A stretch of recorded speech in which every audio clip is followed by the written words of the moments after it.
Hello everyone, welcome back to my channel. আশা করি সবাই ভালো আছেন।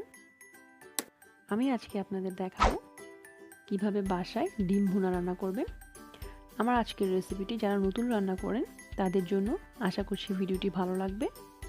চলুন দেখে নিই। প্রথমে আমি একটা প্যানে 1/3 কাপ পরিমাণ তেল নিয়ে নিচ্ছি। তেলটা গরম হয়ে এলে আমি এখানে আগে থেকে সেদ্ধ করা 5টি ডিম দিয়ে দিচ্ছি। আমি এখানে 5টি ডিম রান্না করে আপনাদের দেখাবো। এখন আমি এর মধ্যে হাফ টেবিল চামচ পরিমাণ হলুদ গুঁড়া দিয়ে দিচ্ছি। এই পর্যায়ে চুলার আঁচটা মিডিয়ামে থাকতে হবে। এখন আমি ডিমটাকে লালচে করে ভেজে নিচ্ছি। ডিমটা লালচে কালার হয়ে এসেছে, এখন আমি ডিমটাকে নামিয়ে নিচ্ছি।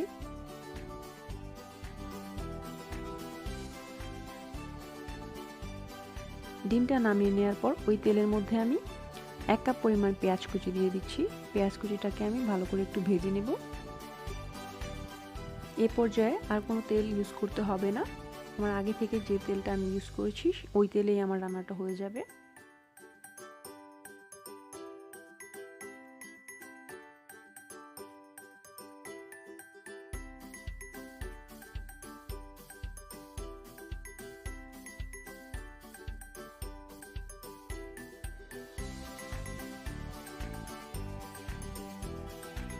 পেঁয়াজটা ভাজা হয়ে গেলে আমি এখানে দিয়ে দিচ্ছি স্বাদমতো লবণ, 1 টেবিল চামচ আদা ও রসুন বাটা, হাফ টেবিল চামচ পরিমাণ জিরার বাটা দিয়ে দিচ্ছি।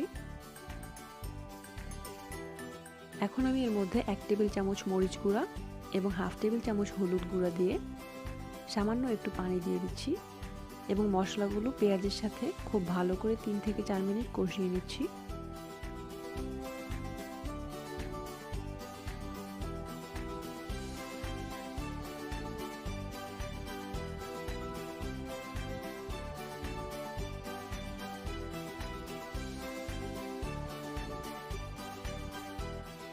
মশলাগুলো কষানো হয়ে এলে আমি এর মধ্যে ডিমগুলো দিয়ে দিচ্ছি।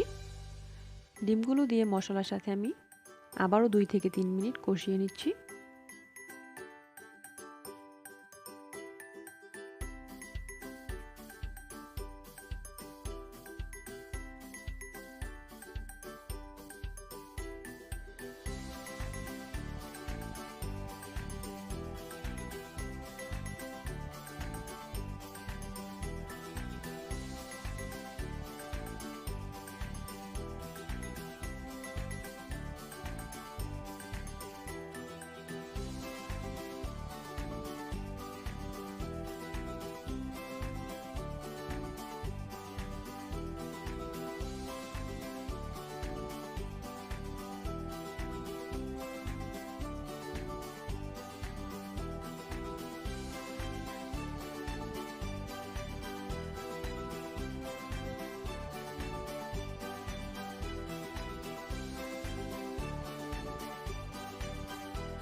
দুই থেকে 3 মিনিট পর ডিমের ঝোলটা শুকিয়ে এলে আমি ডিমটাকে নামিয়ে নিব।